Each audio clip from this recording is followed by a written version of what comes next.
श्रोताबंधु साहित्य संस्कृति चिंतन यूट्यूब चैनल को आपण मानक मु स्वागत करुच्ची।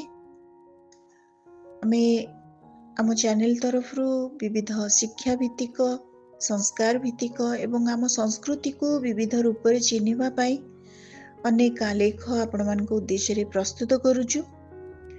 आमे विशिष्ट कवि मानक शुणुचे, कथाकार मानक शुणुचे, आलोचक मानक शुणुचे। तन्मध्यरे जड़े विशिष्ट आलोचक ओडिशार बेस चर्चित एवं पुराण साहित्य को अति चमत्कार गल्प रूप प्रदान करि पारुथबा जड़े कृतविद्य लेखक से होचंती श्रीजुक्त अर्जुनी चरण बेहेरा।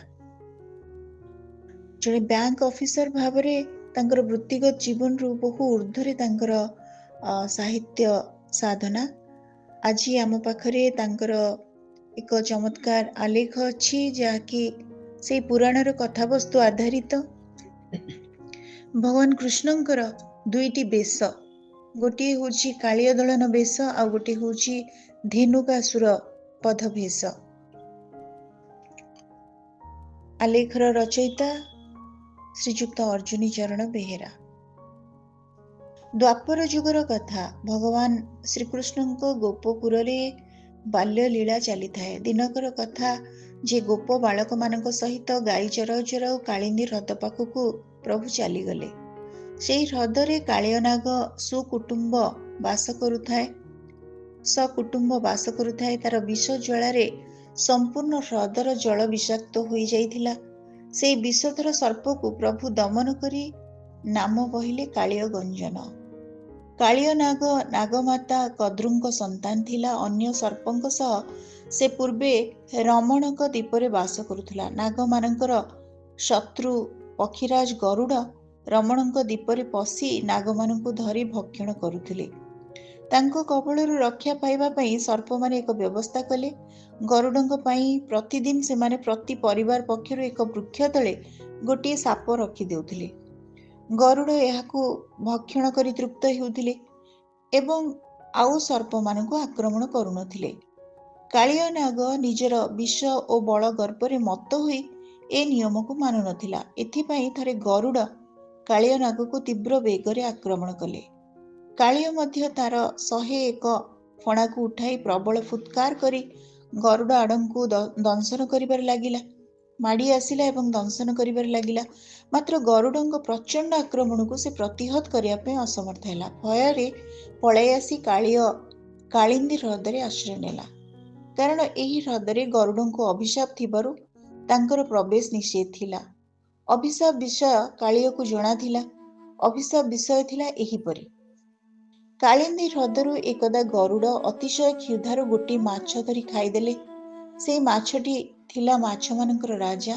एणु समस्त माछ मिसी कालिंदी ह्रद कूଳରେ बास करुथुबा सौभरी ऋषिंको गुहारि कले। सौभरी दया परवश होई मत्स्य मानक सुरक्षा पाई गरुडंको एई ह्रदको आसिया पाई बारण कले।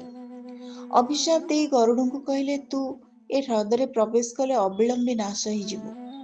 कालिंदी ह्रद गरुडंको वर्जित निरापद स्थान मणि। कालिय निज पत्नी कुटुंब मानक सह सेठारे निर्भୟରେ बास करुथिला। कालिंदी ह्रद जमुना नदीर निकटवर्ती थिला। कालिय नागर उत्कट विष प्रभाव रे विषाक्त ह्रदर जल सर्वदा टकमक होई फुटुथिला। एपरिके एई ह्रद उपरे कौनसी पक्षी उड़ी जाउथिले विष ज्वालारे खसी पड़ुथिले। विष ज्वालारे ह्रद कूଳରେ थिबा समस्त गछ पोड़ी जाउथिले। सेठारे केवल गोटिए मात्र कदम्ब गछ तिष्ठि रहिथिला। कारण एकदा अमृत संग्रह करी गरुड़ एई गछ उपरे बसिथिबा समय रे अमृत छिटा एई कदम्ब गछ उपरे पड़ी से अमर पालटि जाइथिला। एही कदम्ब वृक्षरे गोपी मानक वस्त्र हरण करी श्रीकृष्ण परे केली पताका बांधिथिले। दिनगर कथा। कृष्णଙ୍କ सह गाई बाछुरी माने जाई कालिंदी ह्रद कूଳରେ चरुथिले। ह्रदरु सेमाने जाई जलपान करी विष ज्वालारे अचेत होई पड़ले। श्रीकृष्ण गाई मानकु चाही बंशी ध्वनि करिबारु सेमाने सचेत होई उठिले। बालक श्रीकृष्णଙ୍କର कालिय उपरे क्रोध हैला। से ह्रद भितरकु लंफ देई पहरिबाकु लागिले। ह्रदरे बड़ बड़ तरंग सबु सृष्टि होई चतुर्दिगकु व्यापीगला। ह्रदर जल आंदोलित हेबारु कालिय नाग क्षुब्ध होई ଜଳ ମଧ୍ୟରୁ ବାହାରି ଆସି ଶ୍ରୀକୃଷ୍ଣଙ୍କୁ ଦଂଶନ କରିବା ସହ ତାଙ୍କୁ କୁଣ୍ଡଳୀରେ ଦୃଢ଼ କରି ଗୁଡ଼ାଇ ବାନ୍ଧିଦେଲା। କାଳିଅ କବଳରେ କୃଷ୍ଣ ପଡ଼ିଥିବା ଦେଖି ତାଙ୍କ ସାଥୀମାନେ ଯାଇ ଗୋପପୁରରେ ଏକଥା କହିଲେ। ଖବର ପାଇ ନନ୍ଦ ଓ ଯଶୋଦା ବ୍ୟାକୁଳ ହୋଇ ଗୋପପୁର ନରନାରୀମାନଙ୍କ ସହିତ ହ୍ରଦ କୂଳରେ ପହଞ୍ଚି ହାୟ ହାୟ କରିବାକୁ ଲାଗିଲେ। ମାତ୍ର ବଡ଼ ଭାଇ ବଳରାମ ଜାଣିଥିଲେ କୃଷ୍ଣଙ୍କ ପ୍ରଭାବ। ବିଚଳିତ ନ ହୋଇ ସେ ସମସ୍ତଙ୍କୁ ଧୈର୍ଯ୍ୟ ଧରିବାକୁ କହିଲେ। କାଳିଅ ଓ ଶ୍ରୀକୃଷ୍ଣଙ୍କ ମହାସଂଗ୍ରାମ ଚାଲିଲା। ନାଗରାଜ ଫୁତ୍କାର କରି ଶ୍ରୀକୃଷ୍ଣଙ୍କ ଉପରେ ବିଷ ଉଦ୍ଗାରି ତାଙ୍କୁ ବାରମ୍ବାର ଦଂଶନ କରୁଥାଏ ଏବଂ ଶକ୍ତ ଭାବେ କୁଣ୍ଡଳୀରେ ବନ୍ଧନ କରୁଥାଏ। ଏହି ସମୟରେ ଶ୍ରୀକୃଷ୍ଣ ନିଜ ଶରୀରକୁ ଏକ ବିରାଟ ରୂପରେ ପରିବର୍ତ୍ତନ କରିଦେଲେ। ତେଣୁ ଗୁଡ଼େଇ ଗୁଡ଼େଇ ହୋଇ କାଳିଅ ନାଗ ଖୁବ୍ କ୍ଳାନ୍ତ ହୋଇ ପଡ଼ିଲା। ଶ୍ରୀକୃଷ୍ଣ କାଳିଅ ନାଗର ଲାଞ୍ଜଟିକୁ ଧରି ନିଜକୁ ମୁକ୍ତ କରିନେଲେ ଓ ତାର ଫଣା ଉପରକୁ ଉଠିଯାଇ ନୃତ୍ୟ କରିବାକୁ ଲାଗିଲେ। ଶ୍ରୀକୃଷ୍ଣଙ୍କ ଗୁରୁଭାର ସହି ନ ପାରି କାଳିଅ ଫଣାରୁ ଝରଝର ହୋଇ ରୁଧିର ବହିବାକୁ ଲାଗିଲା। ସେହି ଦୃଶ୍ୟକୁ ଦର୍ଶନ କରି ସ୍ୱର୍ଗରୁ ଦେବଗଣ ପୁଷ୍ପବୃଷ୍ଟି କରିବାକୁ ଲାଗିଲେ। ସ୍ୱର୍ଗରୁ ଡିବି ଡିବି ହୋଇ ଦୁନ୍ଦୁଭି ନାଦ ହେବାକୁ ଲାଗିଲା। କାଳିଅର ମୃତପ୍ରାୟ ଅବସ୍ଥା ଦେଖି ନାଗପତ୍ନୀମାନେ ଧାଇଁ ଆସିଲେ। ବିକଳ ହୋଇ ସେମାନେ ଭଗବାନ କୃଷ୍ଣଙ୍କୁ ହସ୍ତ ଯୋଡ଼ି ପତିର ପ୍ରାଣ ଭିକ୍ଷା କଲେ। ଦର୍ପିଷ୍ଠ କାଳିଅନାଗ ଚୈତନ୍ୟ ଲାଭ କରି ଶ୍ରୀକୃଷ୍ଣଙ୍କ ଚରଣ କମଳରେ ଶରଣାପନ୍ନ ହେଲା। ସେ ପ୍ରଭୁଙ୍କୁ କହିଲା, ପ୍ରଭୁ, ପକ୍ଷୀରାଜ ଗରୁଡ଼ ଭୟରେ ଆସି ମୁଁ ଏଠାରେ ଆଶ୍ରୟ ନେଇଥିଲି। ଆପଣଙ୍କୁ ଜାଣିପାରି ଦ୍ରୋହ କଲି।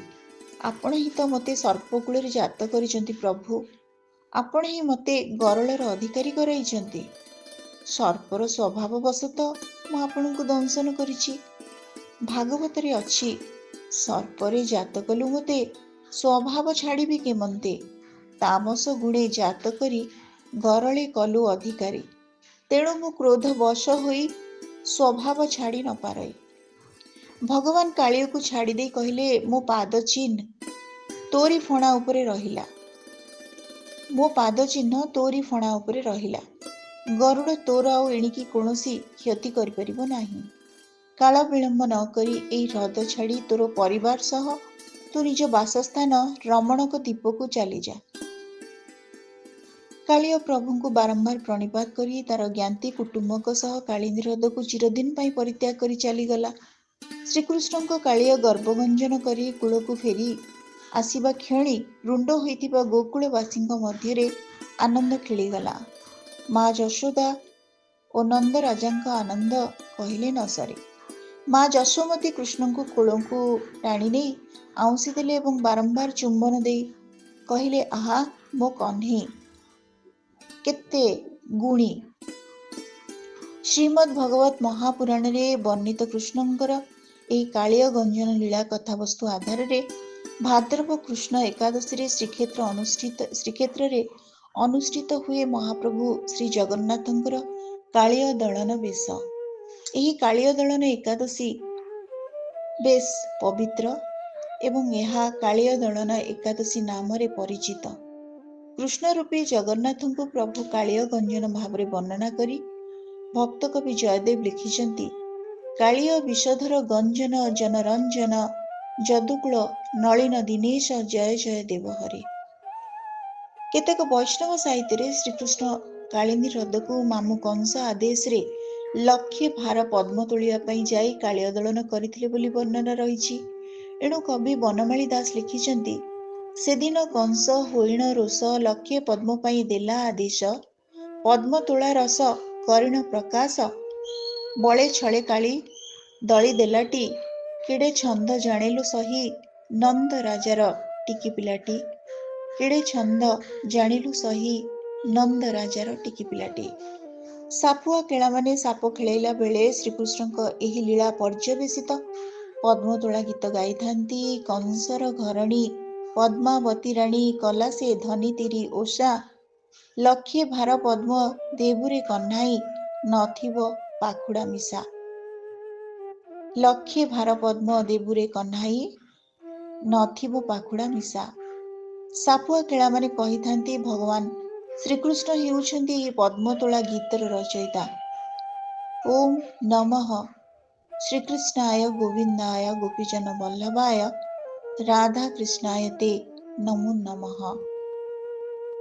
जय श्री कृष्णाय। श्रोता बंधु आमे शुणुथिले भगवान कृष्णंकर कालिय दलन बेश संपर्क रे आलेख रचयिता थिले श्रीजुक्त अर्जुनी चरण बेहेरा। आजिर आलेखटी आपण मानकु किपरि लागिला आपण मानकर मतामत अपेक्षा रे रहुछि। परवर्ती ऑडियोटी धेनुकासुर बध संपर्क रे आलोचना रहिब।